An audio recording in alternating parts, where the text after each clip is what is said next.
So while we have this boat here, we're gonna go ahead and remove some things on this.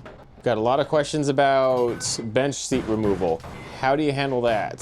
What about all these little odd pieces, like these little brackets and these gussets, like the oar lock pieces? What do you do with those things?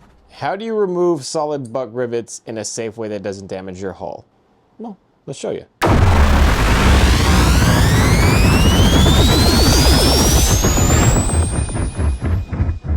Hey guys, really quick, and I do mean quickly, I want to introduce to you the RPD vertical tackle storage system. They are phenomenal. They'll store literally anything, and enough of them can offset the need to even make storage in your John boat. We already had these before. They were all aluminum welded and powder coated. People complained about the price and said they didn't do enough. So this thing is like a quarter of the price and does actually more. If you're just looking for some immediate relief with some of your must-have items right on hand, this might be all you need for your boat. You can do it right away. Comes in 4 different colors, the most prominent in the boat markets. Check them out. RPD Vertical Tackle Storage here on tbnation.net. Product is pinned to this video. Right here we see these are buck rivets.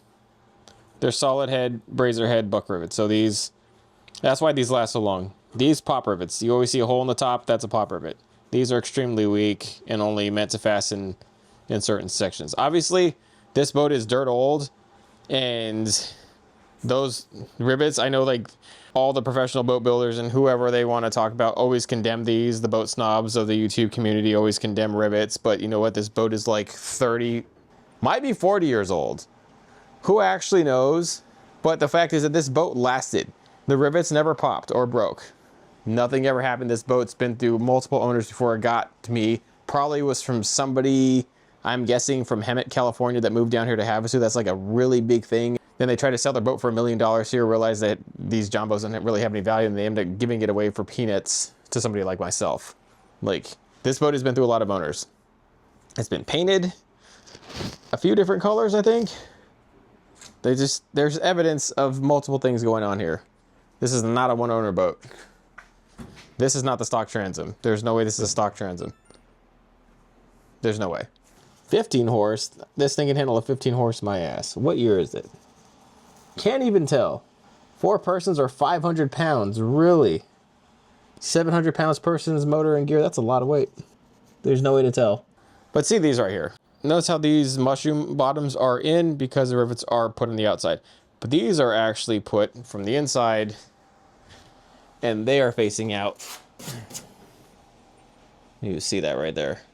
So that one, and that one, and this one. And then there's so many more. There's all these. 1, 2, 3, 4, 5, 6, 7, 8. You know how we get rid of these? A grinder. Very light, not too harsh. You need a flapper disc, but really 80 grit, I would say, would be the most I would try to use. Simply because like a 60 or 40 or 35 grit will just rip it down to nothing, and you'll end up scratching your hole and not being able to get that out. This one, at least you have a chance before it'll kind of gradually wear that rivet head down. So what we're gonna do, the only reason these things are holding right now is because there's a little mushroom from where somebody used the air hammer and a bucking bar to mushroom that flat, which is why it creates a watertight seal and pins it with solid metal. But if you grind that mushroom down, then it has nothing to hold, and you can just pop them right out with like a punch or a screwdriver. They just go right out. And so this old and archaic thing will be no more. There's some pop rivets here. The mandrel's still left in them. That's gonna kind of suck to get those out, but they will come out. And we can just grind those off because we're not gonna be using these. These are just a permanent problem. This boat will never be used for like rowing again. And so these can go. And then these brackets right here with the mushrooms on the outside, they can go. We can drill out these pop rivets. Just a 3/16 inch drill bit will drill out the pop rivets. So you could only take some of this off. Like we could grind these off. Now bear in mind, these are underneath the water line. So what we do with these would have to be unique. Like we would probably have to rebuck new rivets in there if we're gonna take these off. So I don't know, at that point in time, I say that if it's not broke, don't fix it. Just cut off the bracket here. We'll essentially be removing these bench seats, but keeping the bottom. I always tell people to turn these into ribs. You have a perfect angle rib here. When you cut it right here, 1 to 2 inches above the bottom, and you just cut it all the way across, that's the way to go. Because then you don't create a whole bunch of damage to the bottom of the hole by taking out all these bottom rivets. I mean, you really want to leave those alone unless they're loose and you want to rebuck them. Doesn't seem like we're really going to need to do that to this boat. We'll inspect it further once we wash it all out, and then we will cut it there. Same thing on that. So we'll essentially add 6 points of attachment to add new framing to, which is really important when you're framing out a whole boat. We're going to rip this old and archaic transom out of here. We're going to get this, whatever this is, get it out of here. It's got a back bracket here, so that kind of supports it. So there really is no need for the transom to be in there and worry about the boat kind of folding in or flexing, because I know that's a thing that happens sometimes with these old boats, but I don't think it's going to happen here. The transom support is just a piece of sheet metal that bothers me a lot. You have to figure that out. You could also, in some cases, just keep a whole wall. Like, I don't have to cut it right here at 2 inches. I could cut it right here. And you could just keep a whole wall if you think keeping the wall is going to be beneficial. And at the very back, it might be beneficial to keep the wall here. And up here, it might be beneficial to keep the front wall, especially if you're not planning on raising the deck higher than the bench seats. At this point in time, I think that it needs to be around 3 inches higher than the bench seats. So I think maybe these bench seats will have to come out. But we definitely have to add a new wall here of some sort. This has got to go. But apparently that was rated for a 15 horse, whatever the horsepower standards were back whenever this boat was made. Did you know we have shops in Georgia and Illinois? And they look like this? You should come and see us and make sure we're real people and not just AIs feeding you a bunch of crap to sell you boat parts. I mean, come and look at the actual operation. It could be anything from a whole revamp like that to just brand new mods in a bass boat that look factory but aren't. And it's not just boat renovation and redesign. We have tons of stock products that are made right here in the US. They're all welded, powder coated, and they're tariff free. From our infamous dry hatches to our wide selection of graft mounts and other accessories that can be externally added onto any boat, regardless of what it is, we have it here. This is what we specialize in. So if you have a dream or a vision, we can help make it come to life. Just come and visit us. The address and contact information for both shops is located in the description part of this video. Good luck out there.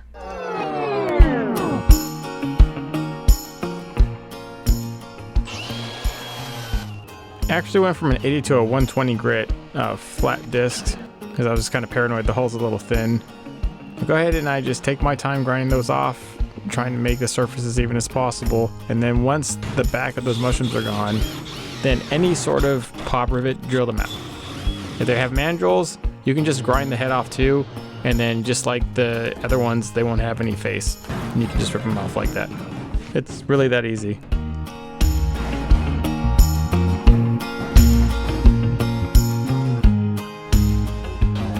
Cutting the bench seats, there's a few ways. A lot of people use a Sawzall. I found that it was just easier to use the grinder with a cutting disc. And then I did use the Sawzall later on. But ultimately I left about 1.5 inches to 2 inches of lip right there, so that can become a rib or a fastening point for the new frame. All right guys, look what we got here. This is pretty gnarly. It's legit. So we have Styrofoam, which, believe it or not, is still used today. That seems like this one caught on a little bit.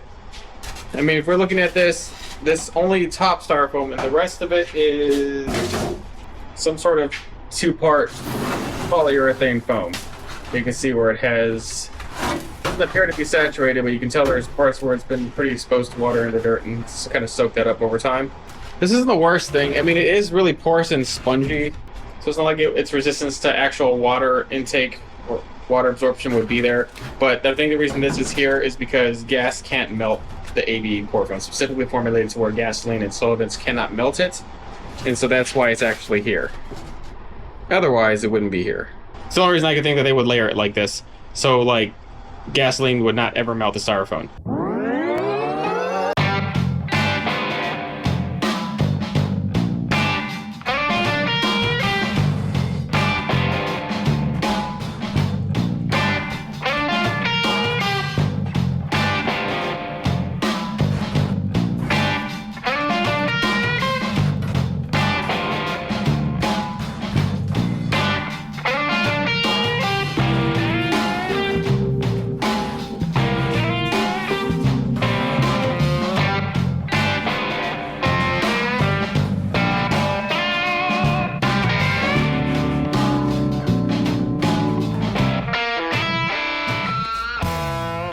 I swear, looking at these two right here, that boat is longer than that one. Is it just the angle? Standing in the middle of them. I know one's, I don't know, maybe they're the same size, but anyways, we're gonna flip this one over. You can dump the majority of the dust out of it right now.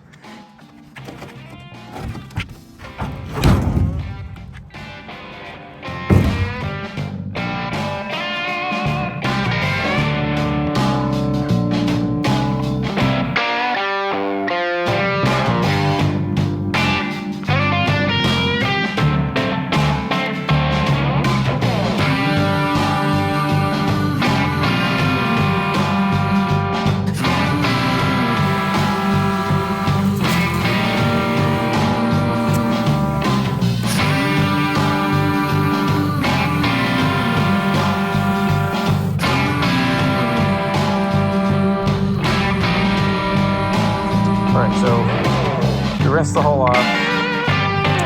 So here's the whole thing about this.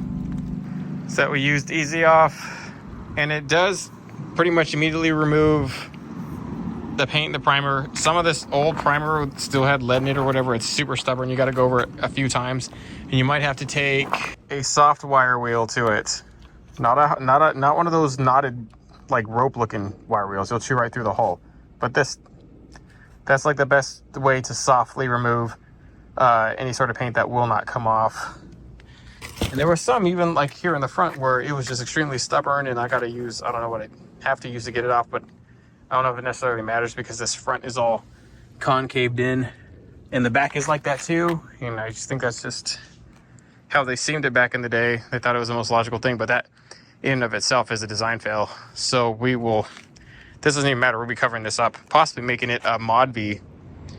We're likely making this a Mod V7 flat bottom because that little Mod V in the front, you'd be surprised just how much that breaks up the waves and stops a lot of the slap against the boat. I freaking oven cleaned the whole thing. You can see even the bottom of the hull brightening up. It was this dark, corroded, brown looking weird thing. And now, well, this still has bits and pieces of it brown, but as it's drying, you can see it's starting to bright up and look kind of new again. So if you ever want to see what your hull actually looks like, oven cleaner works. And then also, I don't know, the aluminum brightener. There's this stuff out there that just really brightens up like aluminum pontoons, and it'll brighten up a hull.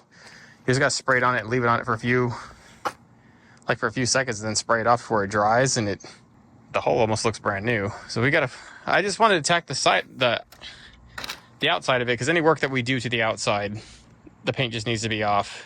If we have to oven clean a little bit of the inside, then we have to do that too. But I'm thinking we are almost pretty good. Just gonna flip this thing over. Flimsy mess. We did dump it over initially to kind of get a head start on all that dirt, which you can see is a whole huge line of it. Driveway's all disgusting because of this boat. That's great.